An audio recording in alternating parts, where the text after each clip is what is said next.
부모님이 요청하지 않으면 지원이 안 되고 정말 많은 노력과 시간을 들여서 자료를 준비해야 된다는 것을 알게 되었고 부담을 느끼고 있고 많은 노력을 기울이고 있구나. 부모가 어떻게 하냐에 따라서 아이가 학교를 어떻게 적응하냐가 달려있다고 너무 많은 게 달려있다고 말씀을 해주시는 걸 듣고서 그때 저희 팀원들이 다 마음이 엄청 움직였던 것 같아요. 그냥 진짜 어머니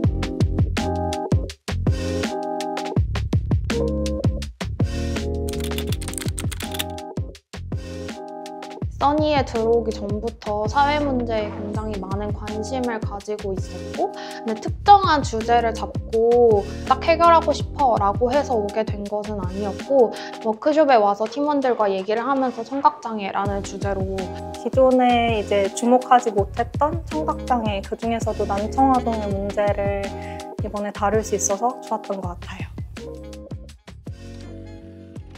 그래서 저희 샘여림 팀은 두 가지 질문을 가지고 문제 정의를 진행했습니다. 먼저 왜 청각장애 학생들은 일반 학교에 적응하지 못하고 특수학교로의 전학을 결심하는가?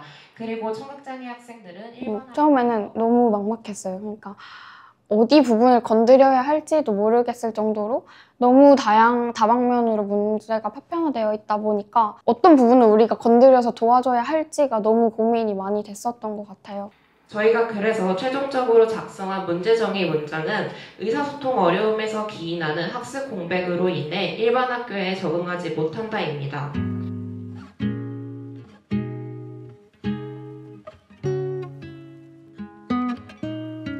난청 아동들마다 청력이나 언어 수준의 편차가 굉장히 크다 보니까 이걸 솔루션이 커버하거나 타깃으로 하는 범위를 어떻게 설정해야 할지 고민하는 게 가장 어려웠던 것 같아요. 아동들은 각자 너무 상황이 달라서 문제를 해결하려면 좁게 잡아야 한다는데 이 좁게에 오히려 배제되는 경우의 수가 너무 많지 않은가라는 고민도 되고 어떻게 방향성을 잡아야 좋을지 한참 열었다가 이렇게 확 하고 좁힌다 이렇게 보시면 돼요. 그래서 지금은 아직은 계속해서 열어갈 시기입니다. 그래서 확 정의를 해버리는 거는 조금 리스크가 있습니다. 그래서 가설 기존에 제거했던 가설들도 마찬가지로 그냥 살려서 더 내용들을 지금 많이 집어넣어 놓으세요. 그래서 저희가 가장 많이 들었던 피드백이 이 문제를 좀 손에 잡을 수 있는 단계, 다른 사람들에게 좀 더 쉽게 설명할 수 있는 그런 단계로 좁혀라 그런 말을 가장 많이 들었었는데요. 왜냐하면 저희가 적응이라는 큰 주제를 잡고 시작을 했고 이 초등학교에서 학생들이 좀 더 잘 적응했으면 좋겠다라는 추상적인 수준에서 처음에 문제 정리를 시작했기 때문에 그 단계를 좁혀나가서 어떻게 몇십 대인데 에 대한 질문이 나오잖아. 근데 우리가 저는 초등학교부터 고등학교 때까지의 학습 과정을 봐야 된다라는 생각이 좀 들어요. 우리가 초등학교부터 중학교까지는 의무교육이잖아요. 그럼 그 의무교육 안에서 이들이 어떤 식으로 학습을 시작해서 어떤 식으로 완료되는가를 사실은 지켜봐야 어느 지점에서 이게 문제가 발생하는구나 실제로 또는 어느 지점이 문제구나 이해되시나요? 제도가 어려운 것인가? 언어가 문제. 언어가 문제인 것인가?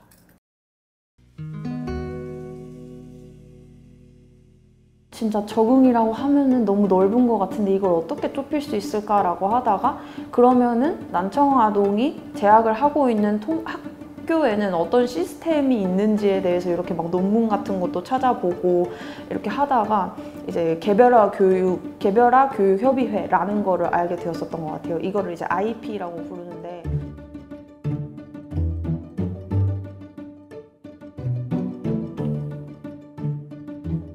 저희가 문제 정의를 하는 과정에서 새롭게 알게 된 개념이었는데요. 사실 문제 정의를 하다 보니 이게 되게 중요한 개념이었구나 라고 했던 거를 뒤늦게 깨달았어요, 저희가. 난청을 가진 자녀가 초등학교에 처음 입학하게 된 이후 개별화 교육 협의회를 진행한다는 공문을 받고 나서 이 회의를 어떻게 진행해야 할지 고민이 많습니다.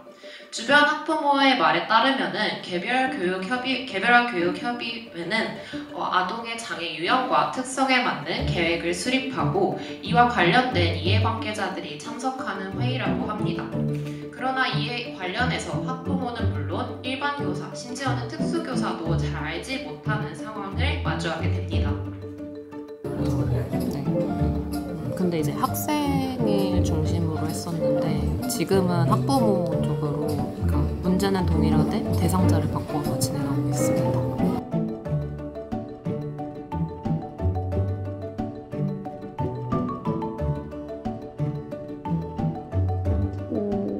그냥 새 학기 때 아이한테 뭐가 필요한지 어떤 지원이 있는지에 대해서 공식적으로 말할 수 있는 유일한 자리이다 보니까 어머님들 입장에서도 굉장히 여기서 잘 설명을 해야 아이가 학교 생활을 좀 적응을 잘 할 수 있다라는 좀 부담으로 다가오시기도 했던 자리이지 않았을까. 그리고 학부모님들께서 이 개별학교 협의를 어떻게 경험하셨는지에 대해서 듣는 것들이 굉장히 중요한 스텝들이었다고 생각을 하거든요.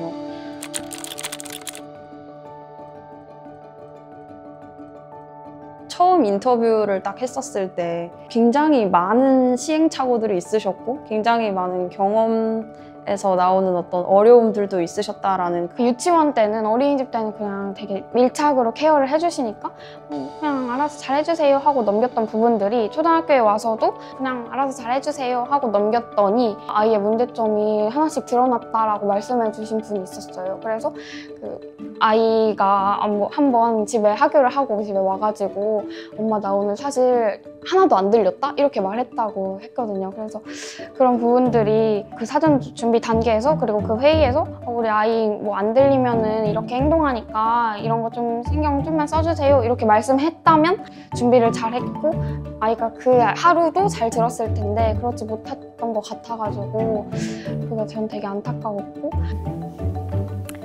처음에 1학년 때는 개별화 회의라는 그 용어 자체도 저한테는 너무 어려웠고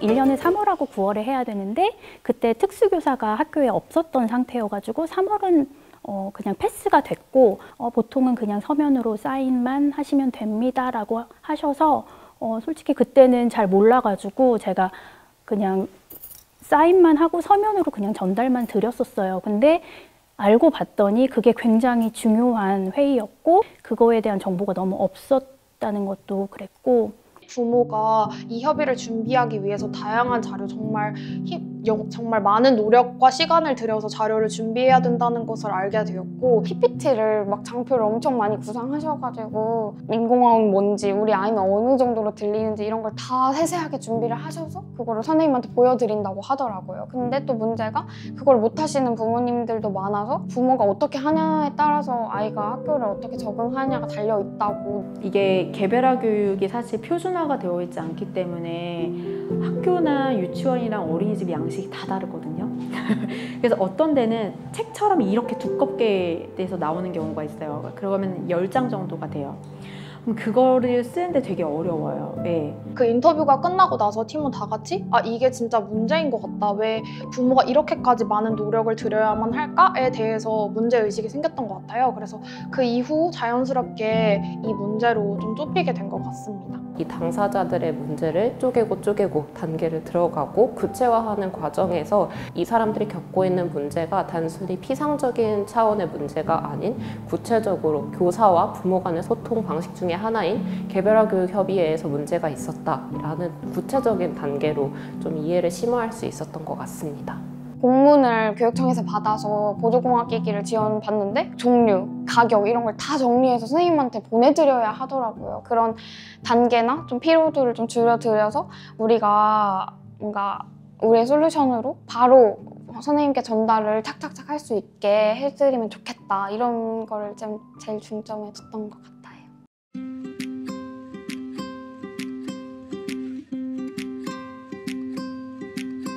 뭔가 이렇게 프로젝트가 이렇게 종이 한 장으로 나왔다는 게 그게 굉장히 큰 성과라고 저희는 생각이 들거든요. 정말 그냥 이것만 보면 아이에 대해서 좀 알겠다. 그리고 복잡하지가 않다. 이렇게 막 서류가 복잡하다거나 뭐 이렇게 뭔가 이렇게 되면 좀 읽기가 힘들잖아요. 그렇게 간략하게 아이에 대한 정보를 준다는 거는 선생님들 편에서 보면은 굉장히 딱 눈에 들어오고 정말 딱 인지하기 쉽도록 그렇게 만들어 주었기 때문에 그러면 이것만 좀 숙지하셔도 선생님이 이 아이를 이해하는 데 굉장히 도움이 많이 되겠다. 사실 현장에서 만나보면 선생님들이 어떻게 도와줘야 될지 모르겠다 하는 분도 계시거든요.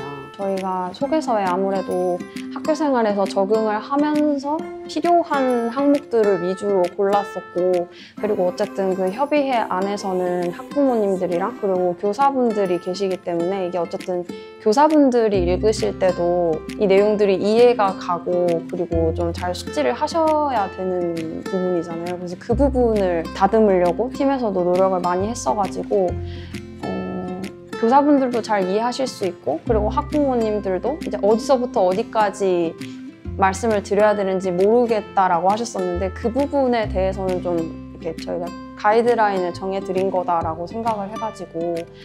그래서 이 학생이 난청 학생을 비롯해서 장애 학생들이 통합된 학급에서 같이 적응되고 공존되어서 같이 살아가기 위해서는 어떤 제도가 필요한가 해서 봤을 때 저희가 발견해냈던 제도가 바로 개별화 교육 협의였었고요. 안녕하세요. 생년의 팀의 발표자 차유인입니다. 여러분, 제가 중요한 이야기를 하나 할 건데요. 이 협의를 사람들한테 이게 이만큼 중요합니다. 이게 지금 잘 안 되고 있지만 이것이 잘 선행되어야만 장애 아동들이 통합학급에서 잘 살아갈 수 있습니다. 라고 저희가 좀 중요성을 던질 수 있는 사람들에게 이게 중요합니다. 이렇게 저희 솔루션 학교소리 동행은 난청아동 부모의 부담을 조금이나마 해소하고 난청 학생이 다른 학생들과 동등하게 학습할 수 있는 환경을 향해 한 걸음 더 나아가고자 합니다. 어떤 문제를 해결하기 위해서는 아무래도 그 문제가 어떻게 해결되었는지에 대해서 다른 사람들에게 설득하는 과정이 필요하잖아요. 그 부분에 대해서 저희가 좀 고민이 많았었거든요. 이걸 어떻게 사람들에게 우리가 한 만큼의 그런 결과물을 보여줄 수 있을까. 그래서 이거를 우리는 되게 중요하다고 느끼는데 다른 사람도 그럴까? 이게 숫자가 없는데 다른 사람들도 납득할 수 있을까? 그래서 이것을 교육에서도 배우기도 했었고, 저희 스스로도 이거를 사람들한테 설득하기 위해서는 수치라는 것이 필요하다고 생각을 했었습니다. 저희가 만나뵀었던 이해관계자분들이랑 이제 학부모님들을 다 합해서 이제 121명이었고, 그리고 저희가 인터뷰를 총 시행한 횟수가 이제 68회였었고요. 진짜 단계적으로 많이 고쳐가고 또 개선시켜가면서 했었는데, 이제 4회에 MVP 테스트를 진행을 하고 또 파일럿 테스트도 진행을 하면서 저희가 좀 저희 솔루션이 어떤지, 그리고 정말 이 난청아동 학부모님들한테 실질적으로 도움을 줄 수 있는 것인지에 대해서 많이 테스트를 거쳐왔었던 것 같아요. 저희가 제일 중점적으로 생각했던 건 이 솔루션을 통해서 조금이나마 좀 더 편해지시고 개별화 교육을 준비하기 전에 이런 부분을 이렇게 편하게 말할 수 있구나, 그래도 전에 비해서 많이 부담이 덜었다라고 생각하셨으면 저희는 그걸로 그냥 되게 큰 만족이라고 생각을 하거든요. 그래서 이렇게 좀 아이 맞춤형의 뭔가 IEP 자료가 있다는 것은 진짜 좋은 어떤 모델이 될 것 같고, 어떤 교육의 어떤 좀 질을 높이고 아이들이 좀 교육 받을 수 있는 뭔가 권리를 찾는 느낌? 뭔가 좀 경종을 울리는 느낌이 들어서 저는 오히려 시작이지만 앞으로 더 뭔가 아이들이 어떤 것이 더 필요로 하고 우리 아이한테 맞춤형이 어떤 것인지를 좀 알려줄 수 있는 좋은 계기가 될 거라고 생각합니다. 사실 저희가 당사자도 아니고 전문가들도 아니고 개입해서 이렇게 하는 게 맞나? 라는 고민이 들었는데, 지금까지 못 해왔던 걸 청년 5명이 해냈다라는 이야기를 많이 하셨거든요. 굉장히 프로젝트에 임하는 자세나 아니면 그렇게 난청 전문가나 난청 어머니들을 대하는 그런 태도나 어떻게 이렇게 진취적으로 정말 용의주도하면서 이렇게 프로젝트를 잘 끝까지 마무리하려고 할까라는 생각에 제가 너무 감동받았어요. 네, 저는 청년들이야말로 그 문제의 그 생태계에 있는 사람이 아닌 그 밖에서 떨어져 나와 있는 사람으로서 전체 시스템을 조망하고 이것 중에 어떤 부분에 개입을 해야 효과적으로 문제를 해결할 수 있을지 정말로 고민할 수 있는 사람이라는 거를 이번 써니스콜라 과정을 통해서 많이 느꼈는데요. 제가 전에 같은 경우는 뭔가 이거를 대학생이 할 수 있나? 라는 거에 대해서도 좀 많이 목격을 또 했었다 보니까 그거에 대해서 이게 될까? 라는 생각을 했었는데 써니스콜라에 와서 이것을 우리가 소화할 수 있는 수준으로 쪼개고 그리고 좀 더 약간 그 연결고리를 살펴보다 보니까 이게 어느 영역에서 충분히 우리가 해결 가능한 부분이 있겠다. 그리고 그것이 청년이라고 해도 충분히 가능하겠다라는 생각이 들었습니다.